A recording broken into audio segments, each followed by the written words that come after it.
lalu dan sudah beberapa dekade sejak pertempuran legendaris antara dua Dodi.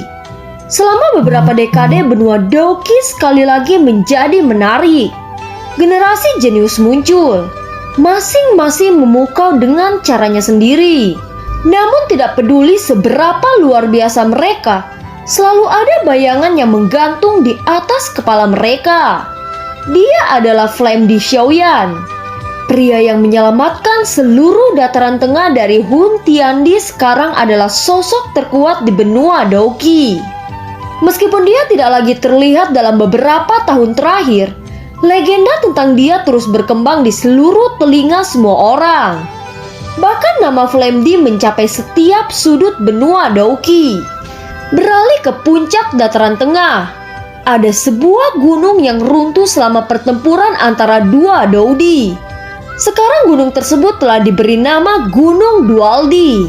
Itu meluas ke ketinggian yang tidak terjangkau dan tampaknya memiliki penghalang energi khusus yang tidak dapat ditembus oleh siapapun. Rumor mengatakan bahwa disitulah Flame Di Xiaoyan mengasingkan diri. Di puncak gunung adalah Taman Manor. Di dalamnya seorang pria berbaju hitam berdiri dengan tangan di punggungnya saat dia melihat ke langit yang tak berujung.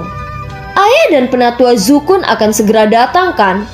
Ucap Sun Er yang baru saja muncul dari belakang Xiaoyan. Ya, ucap Xiaoyan berbalik dan melihat kecantikan Sun Er yang memikat. Segera dia tersenyum dan berkata saat ekspresinya sedikit terkejut. Apakah kamu berhasil menerobos Dodi? Ucap Xiaoyan. Ya, itu semua berkatmu karena telah membuka terowongan dimensi dan menyedot origin Ki dari dalam. Jika tidak, kemungkinan level Dodi tetap tidak akan dijangkau oleh siapapun. Ucap Sun Er mengangguk dengan lembut. Ini juga saatnya bagi Cailin untuk keluar dari retretnya. Ucap Xiaoyan dengan senyum lembut. Tepat saat dia hendak menyelesaikan kalimatnya, terlihat kecemerlangan 7 warna yang memanjiri area itu tiba-tiba keluar dari dalam halaman. Akhirnya cahaya pelangi menyatu bermanifestasi menjadi sosok menawan yang muncul di depan Xiaoyan. Dia adalah Cailin yang baru saja muncul dan merenggangkan punggungnya. Dia tersenyum menggoda dan berkata, setelah retret selama bertahun-tahun, akhirnya aku berhasil menembus. Apakah ini level Dodi? Ini memang benar-benar berbeda dari Douseng. Ucap Cailin. Hahaha, Cailin, apakah kamu juga telah mencapai ranah Dodi? Selamat, kamu menghapus sebagian dari kehebatan Xiaoyan Gege. Keinginanku ini akhirnya terpenuhi. Ucap Sun Er. Saat kalimat Sun Er selesai, ruang tiba-tiba terdistorsi dengan cepat. Terlihat 2 sosok keluar darinya. Mereka tidak lain adalah Gu Yuan dan Zukun. Meskipun mereka tidak tampak terlalu berbeda, aura mereka tidak bisa dibandingkan dengan masa lalu. Perasaan yang mereka berikan adalah perasaan Dodi. 5 Dodi. Sekarang 5 Dodi muncul sekaligus. Keberadaan yang seharusnya punah di benua Doki. Jika ini diketahui, itu pasti akan menyebabkan kegemparan di benua Doki.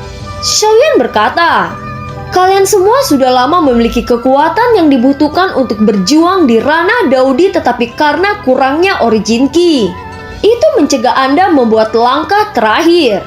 Setelah masalah terselesaikan, melangkah ke ranah Dodi adalah hal yang wajar. Ucap Xiaoyan dengan senyum tipis. Hahaha, meskipun kita telah menjadi Dodi, kesenjangan di antara kita tampaknya besar. Tingkatan apa yang kamu capai? Tanya Zukun dengan penasaran. Dia menyadari bahkan setelah dia menjadi Dodi, dia masih tidak mampu sepenuhnya melihat kekuatan Xiaoyan. Setelah 10 tahun berkultivasi, kekuatan Xiaoyan semakin meningkat. Itu sesuatu yang aku juga tidak yakin. Ucap Xiaoyan merasa sedikit tidak berdaya. Pakar Dodi sudah menjadi tokoh terkuat di dunia ini. Tidak ada yang tahu apa yang lebih tinggi, tetapi dia tahu bahwa dia yang sekarang jauh lebih kuat daripada ketika dia pertama kali menjadi Dodi. Kekuatan di level Hun Tiandi saat itu mungkin tidak lagi menjadi ancaman baginya. Jawabannya mungkin terletak pada dimensi itu, ucap Xiaoyan. Xiaoyan melihat ke dalam kehampaan tak berujung saat dia bergumam. Waktu berlalu. Akhirnya saya sampai pada hari ini. Sepertinya tebakan leluhur benar. Daudi bukan akhir dari dunia ini. Di atas Daudi pasti masih ada puncak, ucap Xiaoyan menatap botol giok di tangannya. Jauh di dalam pupil matanya ada api surgawi yang indah berputar terus-menerus, dan ekspresi wajahnya menjadi lebih panas saat ini. Dalam waktu singkat ini, Xiaoyan jelas merasakan bahwa fluktuasi Daoqi di dalam tubuhnya berangsur-angsur mulai menjadi ganas. Perasaan yang tidak muncul selama lebih dari 10 tahun membuat hati Xiaoyan panas saat ini. Mungkin ini adalah saatnya bagiku untuk mencapai tahap menghidupkan leluhur kembali, ucap dari Xiaoyan. Guyuan yang mendengar apa yang dikatakan Xiaoyan tidak bisa menahan diri untuk tidak menghela nafas. Dan ada rasa malu dan sedih dalam ekspresinya. Hahaha, Paman Gu, yakinlah, leluhur Xiao Xuan belum sepenuhnya menghilang antara surga dan bumi, ucap Xiaoyan. Kamu, apa yang kamu bicarakan? Xiao Xuan bukankah dia sudah mati? Ucap Guyuan. Guyuan tidak bisa untuk tidak terkejut dengan kata-kata yang diucapkan oleh Xiaoyan. Bahkan Zukun, Xiaozan semuanya terkejut. Selama bertahun-tahun mereka juga telah mendengar banyak tentang Xiao Xuan, dan dia cukup terkesan dengan itu. Dan tentu saja sangat senang mengetahui bahwa Xiao Xuan tidak mati saat ini. Guyuan menatap Xiaoyan dengan sedikit gemetar dan bersemangat dalam suaranya sampai beberapa saat kemudian. Yang mereka tahu hanyalah bahwa Xiao Xuan membantu jiwa Xiaoyan menembus keadaan Jiwadi. Tapi mereka tidak tahu apa yang dikumpulkan Xiaoyan tentang asal-usul jiwanya. Oleh karena itu mereka terkejut saat mengetahui berita ini. Setelah Xiaoyan merangkum secara singkat dan menjelaskan alasannya, kedua orang itu menjadi mengerti. Hahaha, aku tahu dia bisa bertahan dalam situasi seperti itu. Bagaimana dia bisa mati begitu saja? Hahaha, ucap Guyuan yang memahami semua ini juga tertawa dengan lepas. Melihat ini Xiaoyan juga sedikit tersenyum. Dia tahu dengan jelas bahwa sampai sekarang Guyuan menyesali insiden keluarga Xiao. Bagaimanapun klan Xiao juga sekutu klan Gu. Tetapi ketika Xiao Xuan meninggal dan klan Xiao dihancurkan, klan Gu tidak memberikan banyak bantuan. Guyuan dihalangi oleh tetua di klan. Dia sebagai pemimpin klan dari klan Gu juga tidak berdaya. Sejujurnya jauh di lubuk hatiku masih ada perasaan bersalah. Selama ini aku selalu merasa bahwa klan Gu berhutang sesuatu pada klan Xiao, gumam Guyuan. Meskipun Xiaoyan telah menjadi kaisar dan klan Xiao telah bangkit kembali dengan kuat, rasa bersalah di hatinya terhadap klan Xiao masih belum berkurang. Dan sekarang setelah mendengar berita Xiao Xuan tidak mati, rasa bersalah batin secara alami akan menghilang. Selama Xiao Xuan dibangkitkan dan melihat bahwa keluarga Xiao masih hidup dan lebih kuat dari dia saat itu, semuanya secara alami tidak ada apa-apanya. Tidak peduli apa yang akan dikatakan Xiao Xuan, dapat dianggap bahwa ada alasan bagus untuk menghadapinya. Xiaoyan, saat itu aku tidak mengatakan apa-apa terhadapmu mengingat usia dan kemampuanmu. Oleh karena itu aku tidak mengatakan sebelumnya dalam peristiwa besar ini, yang membuatku merasa bersalah selama bertahun-tahun. Sekarang terlepas apakah kamu ingin membalas dendam kepadaku dengan sengaja, tolong izinkan aku meminta maaf kepadamu, ucap Guyuan. Telapak tangan Guyuan menyentuh bahu Xiaoyan. Matanya dan Xiaoyan saling menatap. Tentu saja ini untuk beberapa arti lain. Xiaoyan juga memahami dan hanya bisa diam-diam mengangguk. Paman Gu, ini tidak sepenuhnya salahmu. Aku tidak berani membuat kesimpulan seperti itu. Yang terpenting sekarang, sampai hari ini aku merasa ada perubahan pada asal-usul jiwa leluhur. Dan aku yakin bahwa aku akan mampu membangkitkan leluhur. Dan untuk kali ini aku tidak tahu apakah aku bisa kembali hidup-hidup. Tapi aku akan melakukan yang terbaik untuk kembali, ucap Xiaoyan.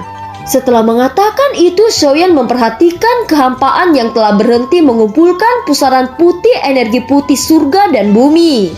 Selama 10 tahun Xiaoyan menjadi kaisar, Xiaoyan telah mengunjungi banyak makam kuno Doudi.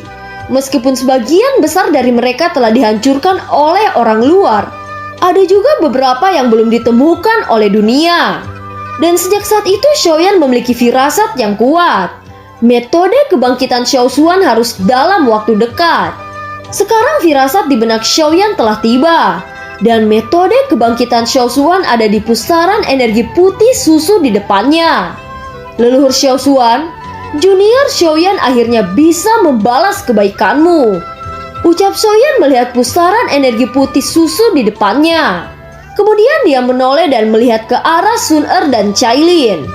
Mata kedua wanita itu memerah dan menatap Xiaoyan, dan mata mereka penuh dengan ketekunan dan cinta. Xiaoyan mengulurkan tangannya dan mengambil dua wanita dengan anak di tangan mereka bersama-sama. Nada suara Xiaoyan yang serius saat dia berkata, "Jaga dirimu dan anakku. Tunggu aku kembali," ucap Xiaoyan. Dua wanita itu diam-diam menutup matanya dan mengangguk. "Xiao Xiao, sebagai kakak perempuan, jagalah dua adik laki-laki untuk ibu," ucap Xiaoyan.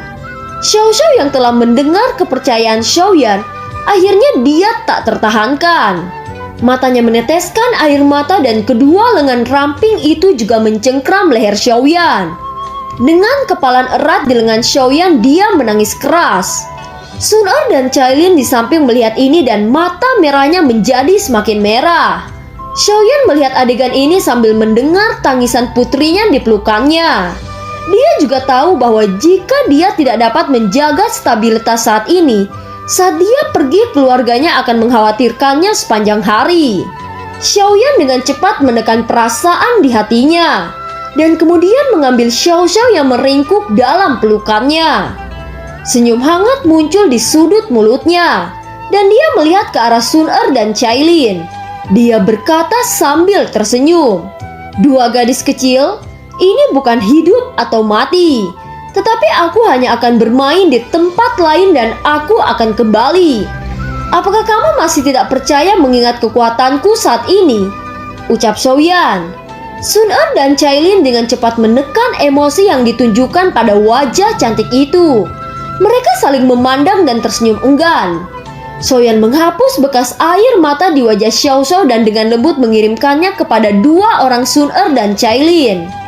Setelah itu Xiaoyan beralih kepada dua sosok orang tua.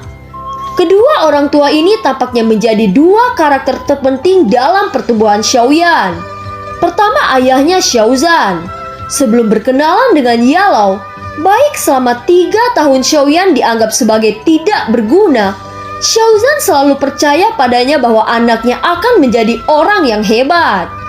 Hingga Xiaozan dibawa pergi oleh klan Hun dan sejak itulah Xiaoyan bekerja keras meningkatkan kekuatannya.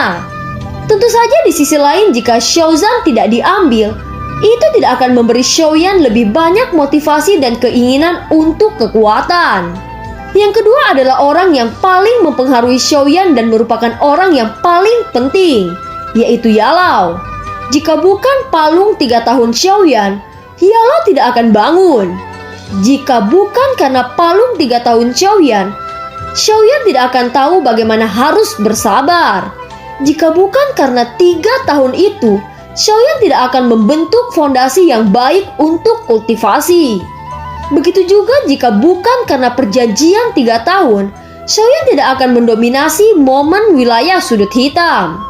Jika bukan karena 3 tahun ini, Xiaoyan tidak akan bisa dengan paksa membangun aliansi yang sendirian dan mendominasi kekaisaran Jiama. Jika bukan karena 3 tahun ini, benua dataran tengah dan Xiaoyan tidak akan pernah ada di sana. Klan Xiao tidak akan ada lagi. Jika bukan karena 3 tahun ini, Xiaoyan tidak akan bisa bergabung dengan dataran tengah untuk mendirikan aliansi Sky Mansion dan tidak mungkin mencapai Doudi hari ini. Jadi apa yang dimiliki Xiaoyan hari ini tidak dapat dipisahkan dari dua orang ini. Dapat dikatakan bahwa tanpa dorongan dan dukungan dari Xiaozan dan kultivasi antusiasme dari Yalou, Xiaoyan bagaimanapun hanya dapat jatuh ke sudut kecil terus-menerus. Yalou dan saat ini telah mencapai Douseng bintang 6 setelah bertahun-tahun kekuatan. Meskipun Xiaozan tidak sekuat Yalou, itu juga telah mencapai pada titik Douseng bintang 3. Dua orang ini juga individu teratas di benua Douqi ini. Tentu saja meski begitu ada banyak orang yang lebih baik dari mereka secara terus-menerus. Tetapi tidak ada yang akan tidak menghormatinya. Mengingat posisinya sebagai pemimpin klan Yan dan pemimpin aliansi Sky Mansion. Terlebih lagi mengingat kekuatan Xiaoyan yang saat ini telah mencapai puncak benua, yaitu Daudi. Xiaoyan memandang kedua lelaki tua itu dan tiba-tiba lututnya terteku. Dia berlutut di hadapan Yalou dan Xiaozan. Yalou dan Xiaozan tidak berdaya melihat pemandangan ini. Kedua orang tua ini hanya bisa mengusap kepala Xiaoyan selama 10 kali. Terima kasih banyak atas kemurahan ayah membesarkanku. Terima kasih banyak atas ajaran guru dalam membimbingku. Anak ini tidak berbakti, tidak bisa menemani ayah dan guru dalam periode waktu ini. Ucap Xiaoyan tiba-tiba membuka mulutnya. Yalou dan Xiaozan yang sudah tua dipenuhi dengan senyum puas. Dan matanya penuh dengan air mata bahagia.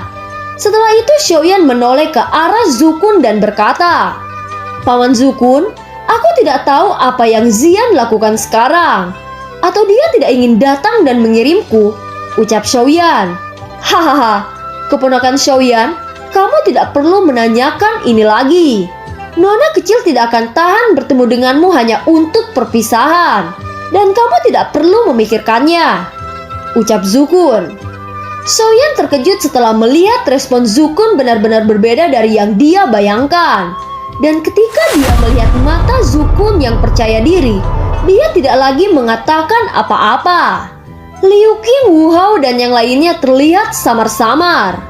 Setelah beberapa nafas, Xiaoyan menghadapi mereka mengepalkan satu kepalan tangan ke arah mereka. Dan dia berbalik ke arah pusaran energi putih susu yang ditangguhkan. Butuh beberapa saat bagi semua orang di belakang mereka untuk akhirnya perlahan pulih. Mereka menyaksikan Xiaoyan akan berjalan ke pusaran putih. Tiba-tiba semua orang membungkuk dan mengepalkan tangan di tangan ke arah Xiaoyan sambil berteriak.